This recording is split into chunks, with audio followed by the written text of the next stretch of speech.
नमस्कार। मैं हूं सुशील चंद्र और आप मेरे साथ देख रहे हैं metro today live. Metro today live आपका अपना चैनल है और इस चैनल में हम डेली कोई ना कोई राजनीतिक मुद्दा लेके आते हैं। आज भी बहुत ही संवेदनशील राजनीतिक मुद्दा है हल्द्वानी का। उत्तराखंड में हल्द्वानी में 8 फरवरी को जो जल रहा है उत्तराखंड, वो अभी तक सुलगना आग वहां खत्म नहीं हुआ है। तो गौरव जी से हम स्ट्रेट पूछना चाहेंगे, गौरव जी जो कि राष्ट्रीय प्रवक्ता हैं, विकास गौरव जी कांग्रेस के, उनसे हम डायरेक्ट पूछना चाहेंगे कि गौरव जी ये क्या हो रहा है उत्तराखंड में, जहां पे बीजेपी की सरकार है, सेंट्रल में भी बीजेपी की सरकार है, डबल इंजन की सरकार में ये कांड हो रहे हैं। इसके ऊपर कुछ गौरव जी प्रकाश डालें आप। सबसे पहले तो नमस्कार, प्रणाम सबको। और दूसरा, आपके टीवी चैनल के माध्यम के जरिए भारत में सुनने वाले 100 करोड़ से ज्यादा लोगों को मेरा नमस्कार और प्रणाम। दूसरा, जो हल्द्वानी का जो केस है, इसमें मुझे लगता है कि हमें थोड़ा सा हमें बचना चाहिए राजनीतिकरण करने से। बट फिर भी पता नहीं क्यों ऐसा होता है कि भाजपा की सरकारें जहां जहां बनती हैं, वहां से धीरे धीरे इनके पास ना कोई लॉ एंड ऑर्डर समझने की नीति है। अगर मणिपुर का जो मसला है अभी ठंडा भी नहीं हुआ और यहाँ हल्द्वानी में नया मसला स्टार्ट कर दिया। इनको मतलब मुझे ये लगता है कि भाजपा में जो मुख्यमंत्री हैं, बड़े यशस्वी मुख्यमंत्री हैं, पर उनसे अगर उत्तराखंड नहीं संभल पा रहा तो उनको नैतिकता के हिसाब से इस्तीफा दे देना चाहिए, क्योंकि 5 लोग मर चुके हैं, उनकी डेथ हो चुकी है और 5000 से ज्यादा लोगों के ऊपर नामजद करके उनको एफआईआर की जा रही है। अगर आप 5000 लोगों पे एफआईआर कर रहे हैं तो बताइए कि आने वाले समय में कोर्ट में कितने लोग जाएंगे। अगर ये तो सिर्फ एक मसला है, ऐसे हजारों मसले निकल रहे हैं। तो मुझे लगता है कि जहां पे धामी साहब की सरकार है, पुष्कर सिंह धामी जी और गृह मंत्री पीएमओ इसमें दखल दें तो ये सारा सिस्टम कंट्रोल किया जा सकता है। बट इनको धर्म के नाम पे अपनी रोटियां सेकनी है, इनको इसके अलावा धर्म की राजनीति के अलावा और कुछ नहीं आता। मेरा तो ये मानना है। जी ओवर टू गौरव जी। 8 फरवरी से चल रहा है, 8 फरवरी से हल्द्वानी रॉयट्स हो रहे हैं, इसको कंट्रोल अभी तक हुआ नहीं। कर्फ्यू पे कर्फ्यू और कुछ भी नहीं हुआ, यानी मरने के कगार में लोग पड़े हुए हैं, हॉस्पिटलाइज में इतने लोग पड़े हुए हैं, पुलिस फायरिंग्स में अफरा-तफरी फायरिंग्स हुई हैं। तो इनको मुझे लगता है कि जहां जो गवर्नेंस भाजपा जहां पे भी गवर्नेंस देने के मुझे तो लगता है काबिल ही नहीं है। इन्होंने उन लोगों को मुख्यमंत्री के पद पे बिठा दिया जिनसे लॉ एंड ऑर्डर नाम की चीज समझने की हम समझ ही नहीं वो पा रहे कि 5 लोग मर गए और 5000 लोगों ने एफआईआर दर्ज किया। आप मुझे बताइए, एचएमओ इनका, पीएमओ इनका, सीएमओ इनका, तो फिर कहां पे दिक्कत है? लॉ एंड ऑर्डर कहां पे? आईपीएस की कमी है तो बताइए, कई आईपीएस काबिल आईपीएस वहां पे हैं। एडीजीपी ने आज बयान भी दिया था कि 5000 से ज्यादा हमने लोगों को एफआईआर कर दी। अरे जब आप मदरसे तोड़ रहे हो तो कोई दिक्कत नहीं, पर आपने बनने क्यों दिए? कोई ऐसा तो है नहीं कि वो रातों रात बन गए थे मदरसे। तो आपकी सरकारें आती हैं जाती हैं, पर जब आप अतिक्रमण होता है, कोई इलीगल कंस्ट्रक्शन होती है, उस समय हम उनको रोकने की बजाय आने वाले समय में जब एक दंगे का रूप ले सकता है कोई चीज, उसको छेड़ना तो फिर मुझे लगता है कि कतई भी जायज नहीं है। इनको जो है इनको सिर्फ धर्म की राजनीति करनी है, लॉ एंड ऑर्डर इनसे संभाला नहीं जाता। मेरी ये रिक्वेस्ट है आपके चैनल के माध्यम से कि पुष्कर सिंह धामी जो ऑनरेबल चीफ मिनिस्टर है, उनको जो है नैतिकता के हिसाब से इस्तीफा दे देना चाहिए। जी। बनफूल में अभी भी कर्फ्यू लगा हुआ है और वहां पे बुलडोजर की कार्रवाई हो रही है, यानी कि हमारे योगी जी जो हैं केवल बुलडोजर से ही ये पूरा राज्य संभालेंगे क्या? जहां जहां इनकी सरकार है, योगी जी बुलडोजर के माने हुए हैं, तो बुलडोजर से ही रोकेंगे क्या? अगर आपने देख लिया है, सीसीटीवी कैमरे में भी देख लिया है, सब कुछ देख लिया है, अब सच्चाई कहां तक है ये कह नहीं सकते, क्योंकि बुलडोजर से किसी का घर तबाह करना ये कोई मेरे ख्याल से रॉयट्स को कंट्रोल करने का कोई एक पैरामीटर नहीं है। क्या राय है आपकी विकास जी? जी डेफिनेटली, देखिए अदालतें बनी हैं कई 100 सालों से। हमारा जो संविधान है उससे पहले भी जो आईपीएसटी की धाराएं हैं, जो उसी में ऐड की गई हैं। तो उन धाराओं के जी, तहत जी। जो मुकदमे के तहत उनकी सजा बनती है वो बनानी चाहिए। अगर बुलडोजर की राजनीति बिल्कुल। करेंगे तो कहीं ना कहीं, जब एक शेर है हिंदी का कि आएंगे जद में घर सभी के जब आग लगेगी, तो यहाँ हमारा अकेले जी, का जी। मकान नहीं है। बात मैं अपनी जी, जी। ये नहीं कर रहा हूँ, बात ये है कि अगर आप ऐसा बीज बीजेंगे, नफरत का बीज बीजेंगे और बुलडोजर की राजनीति करेंगे, तो मुझे बताइए समाज में लोग लॉ एंड ऑर्डर को लेके, कानून की व्यवस्था को लेके कोर्ट जाएंगे, कोर्ट जाने तक का भी समय आप नहीं देते लोगों को, सीधा उनके नहीं घरों पे देंगे। बुलडोजर चला देते हो। एक बंदे जी, को जी। घर बनाने में सारी जिंदगी लग जाती है, और ये 2 मिनट में बुलडोजर चला के आप करना चाहते हैं। नाम बदलने के अलावा इनको कोई राजनीति में कुछ आता नहीं, इसका भी नाम बदल दो, इसका भी नाम बदल दो। अरे यहाँ पे रहने वाला हर एक बंदा भारतीय है, और यहाँ से कोई अरबी बंदा नहीं है, जहाँ कोई अफगान से आके यहाँ पे नहीं ठहरा हुआ, यहीं के जी, रहने जी। वाले लोग हैं। हिंदू, जी, जी। मुस्लिम, सिख, ईसाई सारे जो भाईचारा है, सारे यहीं के। गंगा जमुनी तहजीब जो है, हमने हुँ। यहीं से सीखी है, और हमें उस चीज को बनाए रखना बहुत जरूरी है। बुलडोजर इसका कतई हल नहीं है। जी, जी। अंकुश श्रीवास्तव जी हमारे साथ जुड़े हुए हैं। अंकुश श्रीवास्तव जी एक पॉलिटिकल एनालाइज़र हैं और इस समय जुड़े हुए हैं अंकुश श्रीवास्तव जी लखनऊ से। अंकुश श्रीवास्तव जी आपका जी। बहुत-बहुत स्वागत है हमारे चैनल में मेट्रो लाइव में। अंकुश जी आपसे एक सीधा सवाल है कि अब्दुल मलिक मास्टरमाइंड अभी भी फरार है। क्या इसके पीछे कहाँ तक सच्चाई है? क्या अब्दुल मलिक ही मास्टरमाइंड है या और भी कोई मास्टरमाइंड हो सकता है? देखिए, मैं अंकुश जी। अब्दुल मलिक के बारे में तो मैं इस समय कुछ नहीं कहना चाहूंगा, लेकिन मैं जी, जी। आपको अपने जो तर्क है वो मैं आपके सामने, मैं इस चैनल के माध्यम से जनता को यही बोलना चाहूंगा कि चुनाव नजदीक आ रहे हैं। जी, जी। वोटों का ध्रुवीकरण करने के लिए दंगे जानबूझकर भड़काए जा रहे हैं। दंगे जी, के जी। बाद चुनाव को फायदा किसको होना है? उसकी शय पर ही ये सब होता है जिसको जी, जी। फायदा हो रहा है। अपना जी, ध्यान जी। रखना है, जनता को सरकार और भगवान के भरोसे मत रहें। दोनों में से कोई भी बचाने के लिए नहीं आएगा। अब मैं बात करता हूँ ये हल्द्वानी के मुद्दों को लेकर के जी, जी, कि जी। जो ये जल रहा है, हल्द्वानी जल उठा है दंगों की आग से। अब जी, तक जी। 6 मुस्लिम युवकों की गोली लगने से मौत हो चुकी है। मौत हो चुकी है। बस 2 मिनट में आप उत्तराखंड हल्द्वानी दंगों की क्रोनोलॉजी को समझ जाएंगे।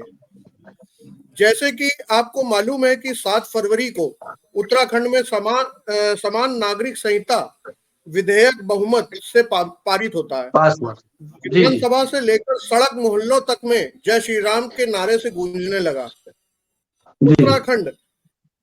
उत्तराखंड प्रदेश देश भर में चर्चा का विषय बन गया। ये राज्य जी, जी। यूसीसी लागू करने वाले देश का प्रथम राज्य बन गया। पहला जी, यूसीसी जी। लागू होने के बाद भी उत्तराखंड के सीएम कई रील्स पोस्ट गांधी करते जी। हैं देश भर में, और बताया जाता है, उनके द्वारा बताया जाता है कि मैंने इतिहास रच दिया। उनका कमेंट सेक्शन जय श्री राम के उद्घोष से पट जाता है। आप समझ रहे हैं ना जो मैं कहना चाह रहा हूँ? जी, जी, जी, बोलिए। इतना सब हो जाने के बाद भी उत्तराखंड ही नहीं बल्कि देश में कहीं भी ग्राउंड पर कोई एक्शन नहीं दिखाई देता। हिंदुत्व के नाम पर सरकार प्रायोजित भाड़े के चिंटुओं के अलावा ना तो प्रदेश की बहुसंख्यक जनता सड़कों पर उल्लास के लिए निकलती है और ना ही अल्पसंख्यक वर्ग के लोगों द्वारा किसी भी तरह का विरोध प्रदर्शन होता है।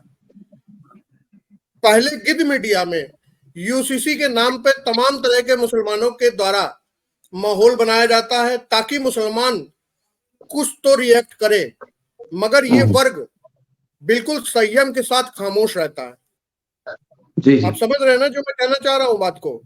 बिल्कुल, उत्तराखंड में यूसीसी लागू होने के बाद जब कोई नहीं निकलता है तो मुसलमानों के खिलाफ माहौल बनाने के लिए 8 फरवरी को शासन द्वारा एक बुलडोजर निकाला जाता है। जी, जी। ये तानाशाही बुलडोजर कोर्ट के फैसलों की अवहेलना करते हुए क्योंकि कोर्ट में मस्जिद अवैध है या नहीं इसकी सुनवाई जी, की जी। तारीख 14 फरवरी थी। हल्द्वानी में एक मस्जिद, नमाज स्थल, मजार को रौंद दिया जाता है, जमींदोज कर दिया जाता है। जी, जी।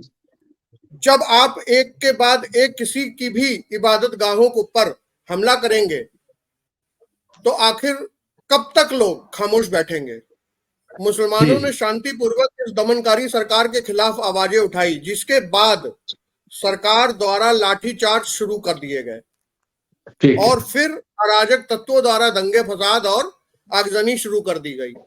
मामला इतना बिगड़ गया कि देखते देखते गोली मारने का आदेश हो गया।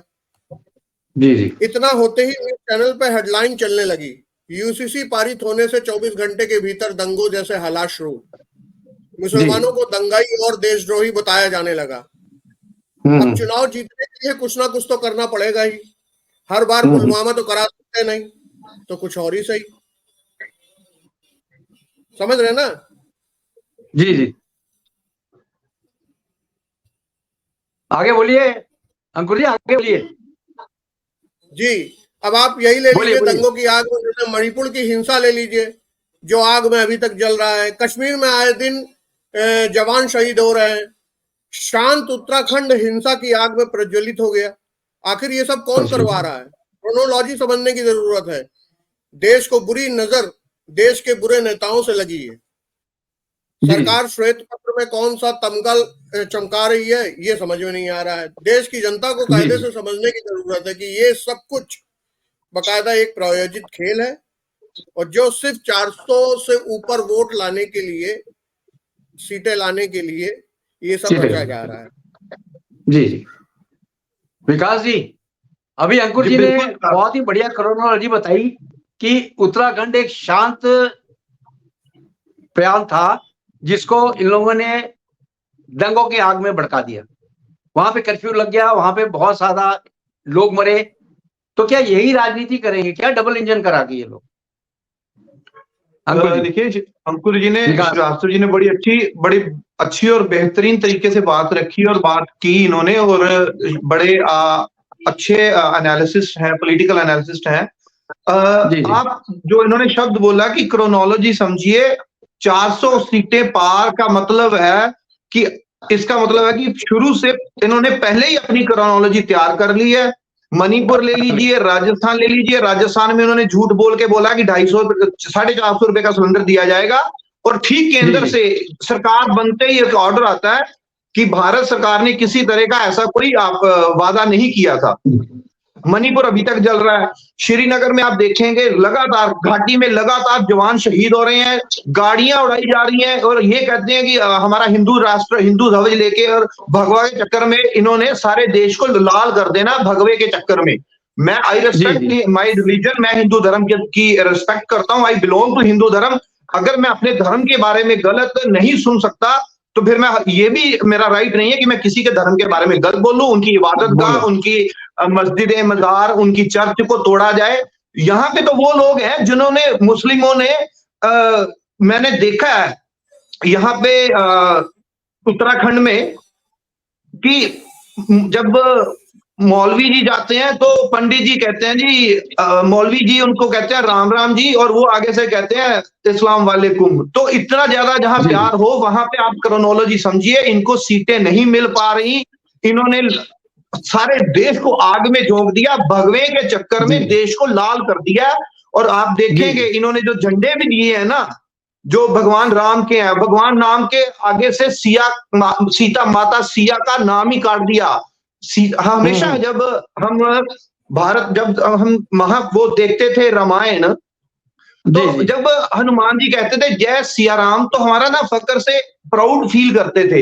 इन्होंने सिया शब्द ही काट दिया और श्री राम कर दिया, और श्री राम के वहां पे 6 ऐप बना दिए, डोले बना दिए। मतलब वो ऐसे नहीं थे, वो मर्यादा पुरुषोत्तम थे। आप उनके नाम पे राजनीति कर रहे हो, और उनके नाम पे आपने देश को दंगों के जरिए लाल कर दिया। हर जगह पे आप देखेंगे, जहां पे भी आप देखेंगे कोई दंगाई है तो समझ लीजिए भाजपा का वहां पे कहीं ना कोई शरारती अंसर जरूर आपको वहां मिलेगा। पुष्कर सिंह धामी बिल्कुल 100% फेल है अपनी अच्छी गवर्नेंस देने के लिए। उसको नैतिकता के आधार पे इस्तीफा दे देना चाहिए, ये इस चीज को समझना चाहिए। नहीं तो जनता जो है, जो अभी श्रीवास्तव जी ने बोला है, अंकुर जी ने, जनता जो है सरकारों के भरोसे पे ना रहे, अपना घर देखे, और नहीं तो ये आने वाले समय में आपको सड़कों पे ला देगी, फाइनेंशियली भी, आपको खाने के चक्कर में भी, और पॉलिटिकलाइज करने के चक्कर में। हर बंदा जो है, ये श्रीलंका जैसे हालात ना पैदा कर दे तो आप कहना, क्योंकि श्रीलंका का भी जो राजपक्षे ने भगवे का झंडा उठा के घूम रहा था कि मैं हिंदुत्व का झंडा लेके घूम रहा था। यही चीज वो यहाँ पे ये इम्प्लीमेंट करना चाहते हैं। कितने दिनों से कर्फ्यू उत्तराखंड में हल्द्वानी में इम्पोज किया हुआ है, गोलियां चल रही हैं, एचएमओ पीएमओ फोटो खिंचवाने में लगे हुए हैं। कोई किसी को कोई नोबडी केयर्स कि किसी को अभी तक ये नहीं पता भाजपा के प्रवक्ता कहाँ है, कोई जवाब देने के लिए प्रेस कॉन्फ्रेंस तो कर दे। पुलिस इनकी प्रेस कॉन्फ्रेंस कर रही है, एडीजीपी लॉ एंड ऑर्डर कह रहा है कि हमने इतनी एफआईआर कर दी। भाई तुम कौन होते हो ये बात बोलने वाले? सरकार के रिप्रेजेंटेटिव, सरकार के लोग वो कहां पे हैं जो जिनके आप सरकारी तंत्र जो मशीनरी चला रहा है? Where is the representative of the government? मतलब आप एम्प्लॉय होके बयान दे रहे हो और सरकारें क्या कर रही हैं, मुझे तो ये नहीं समझ में आ रहा। इसलिए भाजपा ने जहां जहां पे भी, मैं क्लियर शब्दों में कहता हूं, जहां जहां इनकी सरकार आती जा रही है वहां वहां दंगे भी भड़क रहे हैं, लोग भी मर रहे हैं। 400 पार का जो नारा लेके घूम रहे हैं, याद रखिएगा ये 400 पार तो कर लेंगे पर एक बार सारे देश को लाल कर देंगे, भगवानी करेंगे, लाल कर देंगे, याद रखिएगा। ये ओवर टू यू अंकुर जी। इस तरह की जो राजनीति चल रहे हैं ये लोग, हर चुनाव के पहले कुछ ना कुछ दंगा कहीं ना कहीं भड़क जाता है। इसके ऊपर कुछ आप प्रकाश डालेंगे अंकुर जी? जी बिल्कुल, मैं प्रकाश डालना चाहूंगा। ये मेरी अपनी सोच है और मेरा अपना एनालिसिस करने का तरीका है, जिस पे मैं अभी तक ये पहुंचा हूं। मैंने अभी तक जितना भी एग्जामिन किया है या पढ़ा है या फिर समझा है या जाना है, उससे मैं एक ही बात पे निकलता हूं कि मोदी जी के राज में पिछले 4-5 सालों में लगभग 3000 दंगे हो चुके हैं। ये मेरा खुद का जानकारी मैंने इकट्ठा करी है, उससे मैं एग्जामिन करके रखा हुआ हूं कि ये संयोग नहीं है बल्कि ये प्रयोग है। क्योंकि जब उन्माद, फसाद और विवाद होता है तो केवल भारतीय जनता पार्टी की सियासत और राजनीति का फायदा होता है। जी, महात्मा गांधी से बड़ा हिंदू धर्म का अनुयायी दूसरा कोई नहीं हुआ, कोई नहीं। उनकी हत्या आरएसएस ने की। हिंसा और नफरती सोच आज भी इस देश का विभाजन कर रही है। हिंदू मुसलमान वैमनस्य और दंगों से सबसे बड़ा फायदा किसको हो रहा है? सिर्फ भाजपा को हो रहा है। डबल इंजन का क्या फायदा? अगर देश का एक पूरा राज्य दंगों की आग में झुलस रहा हो, क्या डबल इंजन अब देश के लिए ट्रबल इंजन बन चुका है? एग्जैक्टली।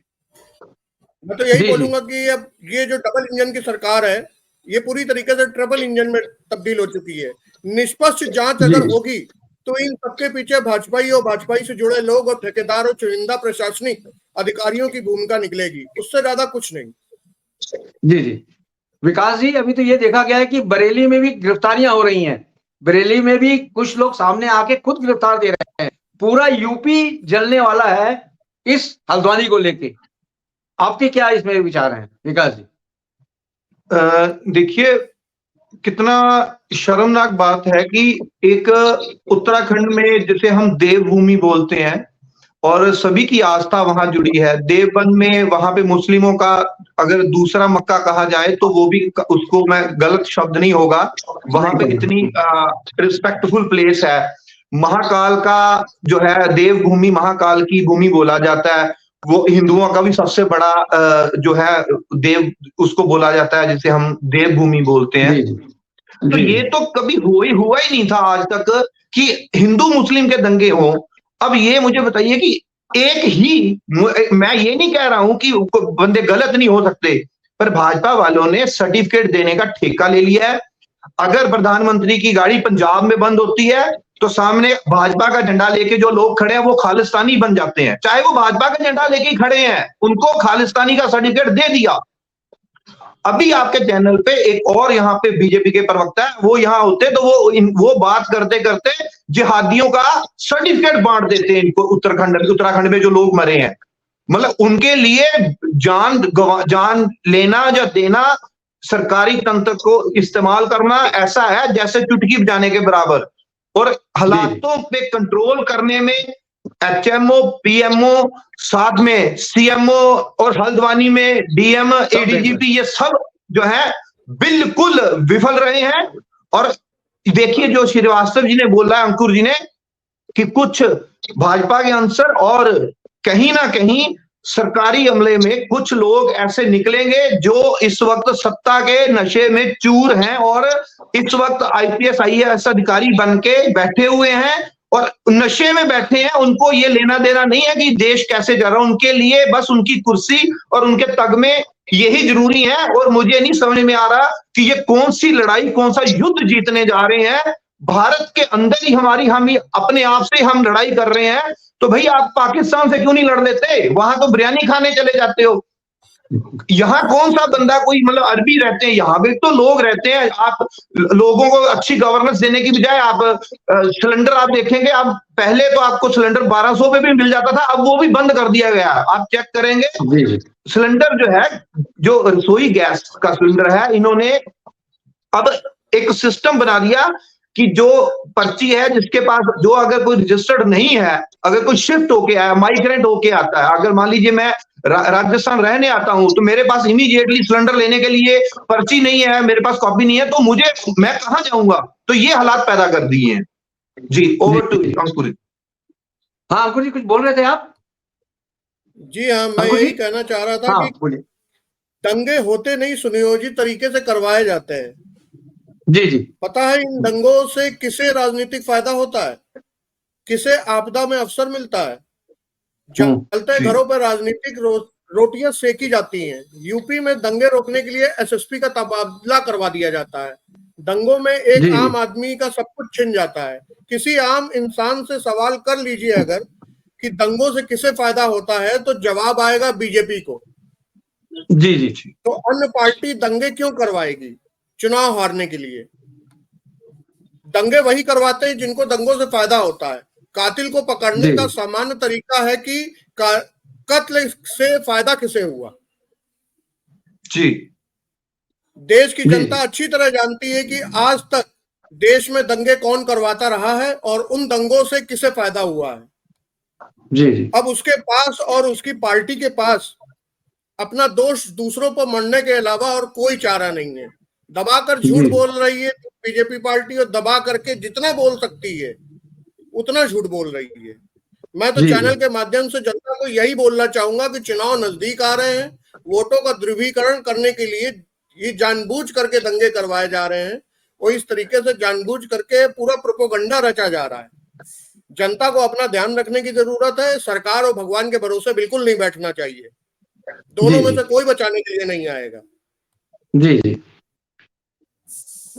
अभी हमने बीजेपी के प्रवक्ता को भी बुलाया था, तो बीजेपी के प्रवक्ता का अभी भी मैसेज आया है कि वो कहीं बिजी हैं, इसलिए वो आ नहीं सके।